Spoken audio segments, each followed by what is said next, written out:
Hi, I'm Cathy Johnson. I'm a Dakota County Master Gardener, and today we're talking about when you have to replace something in your yard, like a major wall, the challenges that come with gardening near a lot of concrete like this.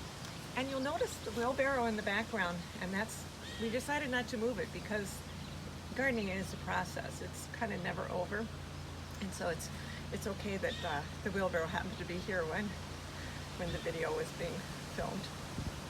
At the age of 28, built an amazing railroad tie wall in here. The first year we lived in this house, the second year, 1980. And they were pole ties with a live edge on one side, and it was an absolutely glorious wall. My husband, being the engineer that he is, designed the whole wall.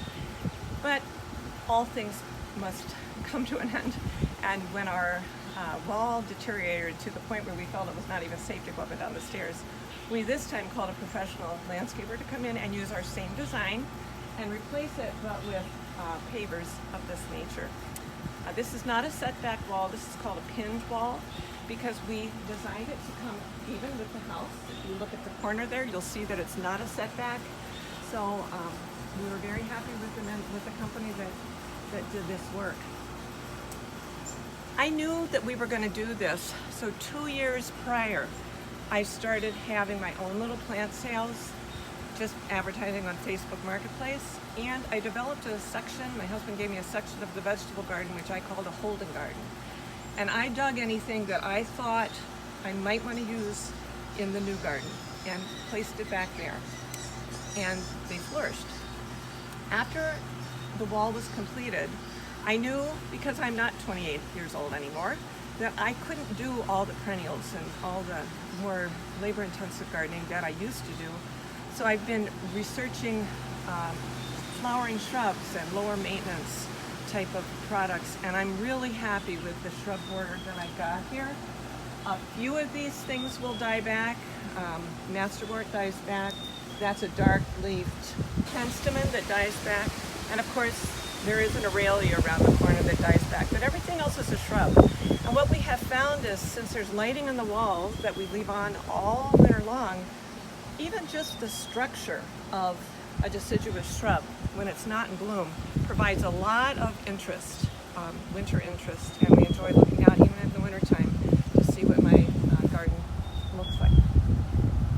You do have to be pretty particular when you're dealing with walls like these, because it freezes even more than the ground does, because you've got just, a 3-foot section there. And I mean, in a really, really cold winter, it doesn't have the deep garden temperature, deep soil temperature to protect it. But this, if I have a zone 5 in my house, it's right here, because these walls shelter from the west and my house shelters from the north, and I end up with a real zone 5. So that little plant right there, Carol Macchia Daphne, is a zone 5 that I'm very, very proud of, and it's a great flowering shrub to put in. This is an example where I know this lily is a little crowded next to this larger hydrangea. This is vanilla strawberry or strawberry vanilla hydrangea, but I like the flowering of it right now.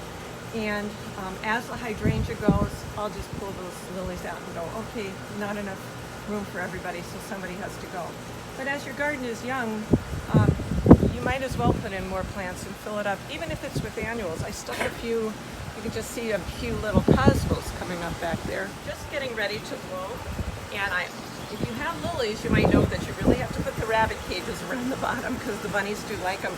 But the beauty of a Martagon lily is that it'll bloom in sun, it'll bloom in shade, it'll grow in almost any condition. It does like wet feet, and on this 99-degree day, I know when this video is over what I'm going to be doing and watering some of these things down. It's a great choice for a tough site where you can't quite decide what to plant.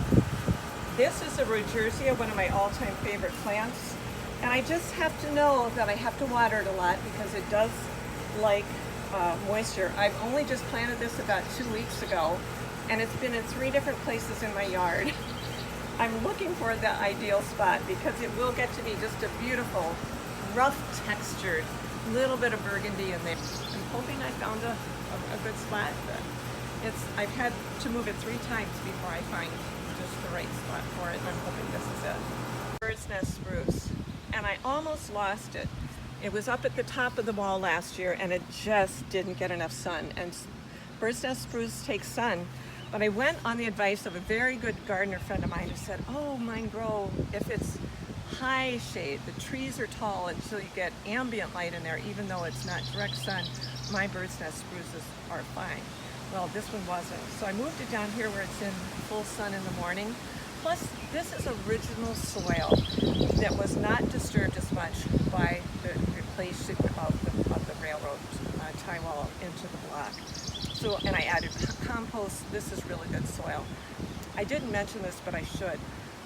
Any planting that's in the wall and right behind the wall, if you have a company come in and do the block walls, which we did, simply for drainage, they are required to put a lot of gravel behind those walls and a system of draining water so that the wall is sturdy. And just the fact that you have bulldozers in your yard. My beautiful black dirt was replaced by a lot of awful construction debris dirt. And so I have spent a lot of time with my husband's compost operation amending the soil. Heuchera, they really are very tough, and I put compost in there, but they're plants that are very reliable and sturdy because you don't always have the best soil after a construction project, and you really have to take that into account. Favorite Weigelia is called Spilled Wine, and I had another one in there which was doing beautifully, but I planted it just too far back, and I realized last summer, oh, I've got it back way farther than it should be. So I moved it, and I went, no, it's not out where it needs to be yet, so I moved it again. Well, needless to say, I thought it didn't make it through the winter. I looked pretty dead, and I gave till Memorial Day when I thought, okay, it's a perfect plant, I'm gonna go replace it. So I bought it, and when I dug up the old one, I realized, surprise, surprise, here comes some bloom on my Weigelia. So I transplanted it over here in a much more protected site, and I've just kept it generously watered, and it's not only leafed out, it's actually got a bloom on it this year. This is a plant that I had given up for dead, and when I realized I wanted the nicer looking one over there in the more public area, I planted it. I really added a lot of amendment to the soil. I've really kept it wet, and this is not quite as hot and dry a site as that is. I think it's going to be an absolutely glorious Weigelia, and I don't think in maybe 2 years you'll know that it ever was stressed out at all. The question comes to mind of why do I move my plants around sometimes? And sometimes I do that because the size is wrong. I really questioned whether I should have put that great big hydrangea in front of a window, but it's far enough away, I think I'll be okay. But I do know that it's going to get too crowded with the lilies, so something's got to go there. This one I moved simply because I thought I killed it, and I wanted to put it in a more friendly environment to see if I could nurse it back to health.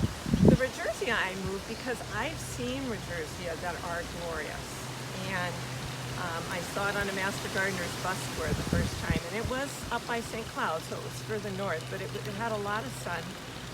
When I first planted it, it was in a lot of sun, and it barely survived. So then I moved it back here against this wall, and I had to move it 2 years ago because the wall was under construction, and it didn't seem like it was really doing anything. And I think I came to the conclusion that Regersea is an odd plant in that it doesn't like too much sun, but it doesn't like too little sun either. So by observation, you have to go, I just don't think this plant is thriving. The spruce that I moved, I could tell it was getting no new growth on it. So if it's just sitting there and surviving, that's not a situation where a plant's going to thrive. Give it a year, and if it hasn't budged, if it hasn't seemed to really come into its own, maybe it is time to try it in another location. Of course, digging a huge root ball when you do that, so you're not further stressing the plant. To make it more confusing, though, I will have to say I was thrilled this year because this is the second winter that most of those shrubs against the wall have come up. And the first year you plant a shrub, you sort of have to count on the fact that it might just sit there and have to get used to its new environment. Do the watering, do the, everything that you need to do, prune it in the early spring if it needs it, and then see what happens. Thanks for letting me share my garden with you. Every gardener loves to have other people look at the fruits of their labor. I mean, it is a lot of work, but it's an enjoyable thing. But then to sit back and share it with someone else is just one of the great joys of gardening.